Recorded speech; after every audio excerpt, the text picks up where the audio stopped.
परमेश्वर का बड़े नाम की स्तुति हो।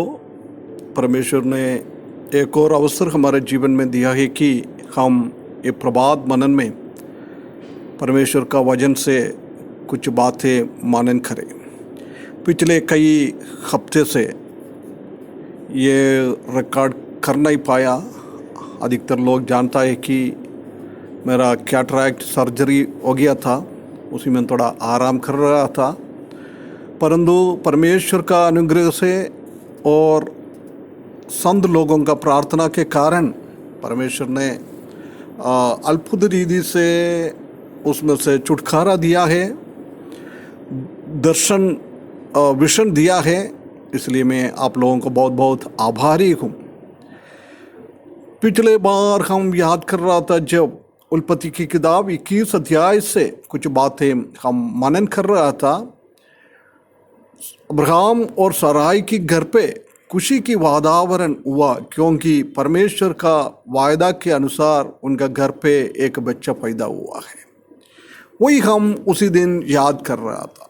उत्पत्ति की किताब 21 अध्याय 1 से लेकर 10वीं पद तक हमने उसी टाइम याद किया था। आज हम 11 से कुछ बातें हम मनन करें। 11 पद में उत्पत्ति की किताब 21 अध्याय उसका 11 पद में ऐसा लिखा है, ये बात इब्राहिम को अपने पुत्र के कारण बुरी लगी। कौन सी बात? उसका ऊपर हमने पढ़ा था, जब आइसक की जन्म इब्राहिम के घर पे हुआ है, जब साराई ने बोला है मेरा पुत्र के साथ इसका साथ भागी ना होना, इसलिए ये इस्माइल को और उसका दासी को घर से बाहर निकालना है। हम जानता है कि मानसिक रीति से देखेगा तो अब्राहम का खून से खून, अब्राहम का मांस से मांस से वो इस्माइल, इसलिए उसको दुख होना, ये बात बुरी लगना कि कोई अलग बात नहीं है। परंतु 12वें पद में हम देख सकता है कि ये बात परमेश्वर ने भी उनसे कहा। 12वें पद में लिखा है, तब परमेश्वर ने इब्राहिम से कहा, उस लड़के और अपनी दासी के कारण तुझे बुरा ना लगे। तुमको मालूम है बुरा हो जाएगा, परंतु मैं भी तुमसे ये कहता हूं कि तुम उसी में बुरा नहीं होना। उसके बाद बोला, जो बात सारा तुझसे कहे उसे मान ले। जो बात सारा तुमसे कहे उसको मान ले। ये परमेश्वर का आज्ञा है। अधिकतर हम जानता है कि आदमी हमेशा ये सोचता है कि परिवार का बड़ा वही है, इसलिए उसी ने क्या कहता है वो बात उनका पत्नी सुनना है। पत्नी और बच्चा लोग उसी के अधीनता में, वो तो है सही है, परंतु कई बातें हम क्या है एक साथ मिलकर करना है। कई अच्छी अच्छी बातें हमारा पत्नी हमसे बात करती है, वो बात को हमको मानना बहुत जरूरी है। जब पहली बार कुटुंब को परमेश्वर ने बनाया, जब बोला है आदमी विवाह के बाद अपना माता पिता को छोड़कर पत्नी के साथ रहेंगे, अभी वो दोनों दो शरीर नहीं है, एक शरीर है।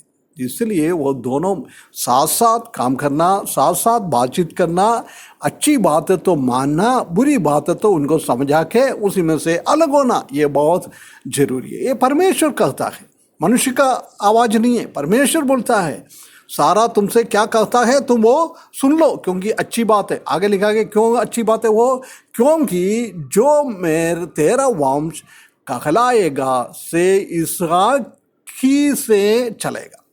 तुम्हारा वंश से इसहाक से बच्चों को मैं आगे बढ़ा दूंगा, वही ये तुम्हारा सा वंश बनाने वाला और इस्माइल नहीं है। इसलिए तुमको क्या करना है, वो साराई ने बोला है मेरे बच्चों के साथ उसका भागी ना होना, तुमको और इसहाक के द्वारा मैंने वंश बनाऊंगा, इसलिए उसी के साथ साथ वो होना जरूरी नहीं है, उसी को अलग करना है।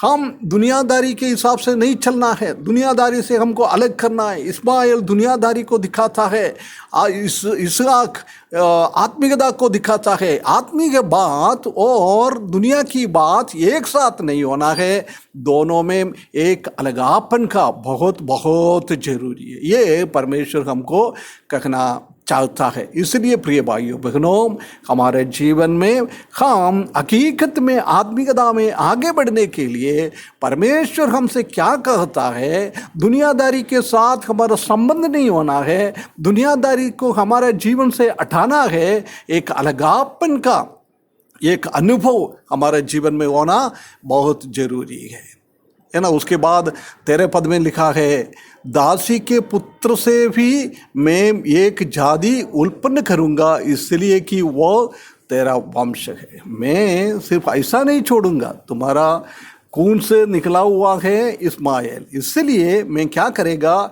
उसी को भी एक जाति बनाऊंगा, उसी को भी मैं आशीष करूंगा, उसी को भी एक वंश दे दूंगा, क्योंकि तुम्हारे द्वारा वो लोग भी अनुग्रह पाएंगे, आशीष पाएंगे। दुख अब्राहम को निराश का एक अनुभव में था, उसी टाइम में भी सांत्वना दे रहा है, सांत्वना दे रहा है। क्या सांत्वना है? तुम्हारा पुत्र को तुमसे अलग करने के लिए तुम चिंता मत करो, निश्चिंत हो जाओ, क्योंकि मैं उसको भी एक जाति बनाऊंगा, उसको मैं ऐसा नहीं छोड़ूंगा, उसको भी मैं वंश दे दूंगा तुम्हारे कारण। देख प्रभु कितना अच्छा है। हमारा निराशा के अनुभव में भी हमसे आशा की बातें लेके हमको आशीष करने वाला परमेश्वर है। इसलिए हमारा जीवन में कुछ भी निराशा का अनुभव होता है, उसी टाइम हम चिंता होने का जरूरी नहीं है, परमेश्वर के सन्निधान में आ जाए। परमेश्वर उसके लिए हमको उसी के द्वारा भी आशीष बनाएंगे। देख इधर इस्माइल के द्वारा भी उसी को आशीष बनाऊंगा, तुम्हारा वंश है, इसलिए मैं उसको भी एक जाति बनाऊंगा। देख कितना एक अच्छा वायदा परमेश्वर ने इब्राहिम को दिया है। इसी बातों से हम ये बात सीख सकता है, हम दुनियादारी में ना चले, दुनियादारी को और आत्मिकता को एक साथ नहीं जुड़े, दुनियादारी को हम आत्मिकता से अलग करना बहुत ज़रूरी है। निराशा के अनुभव में सांत्वना का बात बताने वाला हमारा परमेश्वर आज भी जीवित है, वो हमको सांत्वना देने वाला है। इसलिए वो परमेश्वर के संग संग हम चले, परमेश्वर क्या कहता है वो हम करें, परमेश्वर के आज्ञा के हिसाब से हमारा जीवन बिताए। इसी वचन के द्वारा परमेश्वर हमको सकायदा करे, उसकी बड़े नाम की महिमा हो।